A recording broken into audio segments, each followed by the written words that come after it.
Hi friends, welcome to foodies channel. இன்றைக்கி நம்ம சேனலில் சண்டே ஸ்பெஷல் இறால் தொக்கு தான் செய்ய போகிறோம். அது எப்படி செய்கிறேன்னு நாங்கள் உங்களுக்கு வீடியோக்குள்ளே போய் காட்டுறேன் வாங்க. இது இறால் தொக்கு செய்கிறதுக்கு நான் ஃபஸ்ட்டு ஒரு நான்ஸ்டிக் பேன் அடுப்பில் வச்சுருக்கேன். நான்ஸ்டிக் பேன் காய்ஞ்சது நம்ம ஆயில் ஊற்றிக்கலாம். ஆயில் ஊற்றி ஆயில் கொஞ்சம் காயட்டும். இப்போது ஆயில் காய்ஞ்சிருச்சு. தாளிக்கிறதுக்கு நான் கொஞ்சோண்டு சோம்பு எடுத்துருக்கேன், அதை போட்டுக்கலாம். கொஞ்சோண்டு கருவேப்பிலை போட்டுக்கலாம். இப்போது இஞ்சி பூண்டு சேர்த்துக்கலாம். அது நான் லைட்டாக நச்சு வச்சுருக்கேன், இதை அப்படியே சேர்த்துக்கலாம்.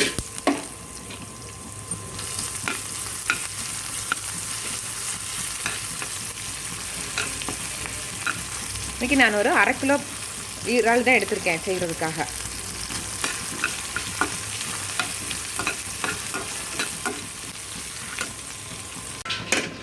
அடுத்து நான் ஒரு 2 பெரிய வெங்காயம் எடுத்து சின்ன சின்னதாக நறுக்கி வச்சுருக்கேன், இதையும் சேர்த்துக்கலாம். ரொம்ப பொடி பொடியாக நறுத்துக்கினாத்தான் தொக்குக்கு நல்லாயிருக்கும். இது நல்லா ஃப்ரை ஆகி வரணும் நம்மளுக்கு.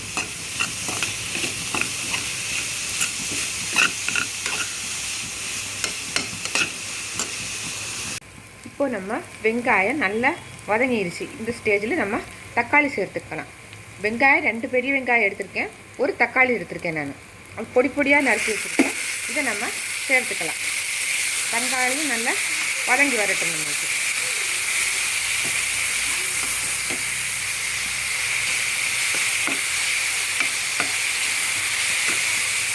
இப்போது தக்காளி வெங்காயம் எல்லாம் நல்லா வதங்கிடுச்சு. நம்ம மசாலா ஸ்டார்ட் பண்ணலாம். நான் 1.5 ஸ்பூன் மிளகாய்த்தூள் எடுத்திருக்கேன். இதுக்கு கொஞ்சோண்டு மஞ்சத்தூள் போட்டிருக்கேன். 1.5 ஸ்பூன் மல்லித்தூள்,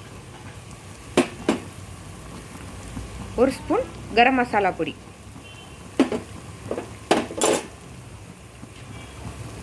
ஒரு 2 பச்சை மிளகாய் சேர்க்கலாம். காரம் நான் கம்மியாகத்தான் போட்டிருக்கேன். பத்தலைன்னா லாஸ்ட்டு நம்ம கொஞ்சம் மிளகு ஆட் பண்ணிக்கலாம். குழந்தைகளெல்லாம் சாப்பிட்றதுனால காரம் கம்மியாகவே போட்டிருக்கேன் நான். எல்லாத்தையும் பச்சை வாடை போகிற வரைக்கும் கொஞ்சம் வதக்கிக்கலாம் நம்ம. இப்போது எல்லாம் நல்லா வதங்கி பச்சை வாடையெல்லாம் போய் எண்ணெய் தெரிய ஆரம்பிச்சு. இந்த ஸ்டேஜில் நம்ம எடுத்து வச்சுருக்கிற இறால் சேர்த்துக்கலாம். இறால் இன்றைக்கி நான் ஒரு 1/2 கிலோ எடுத்திருக்கேன். 1/2 கிலோ இறால் எடுத்திருக்கேன். இதை மஞ்சள் போட்டு கழுவி வச்சுருக்கேன் நான்.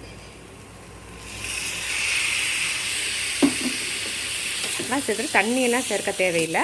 இறாலிருந்து கொஞ்சம் தண்ணி விட்டுட்டு வரும், அதிலே இந்த இறால் வெந்துடும் நம்மளுக்கு. பாருங்கள், இறாலிருந்து நல்லா தண்ணி விட்டுச்சு. நம்ம கொஞ்சம் கூட தண்ணி ஊற்றவே இல்லை, ஃபுல்லாக இந்த தண்ணியிலே வெந்துடும். இடையில் நம்ம எடுத்து கிண்டி மட்டும் விட்டுக்கலாம். கிண்டி விட்டு திரும்பவும் ஒரு மூடி போட்டு மூடிக்கலாம்.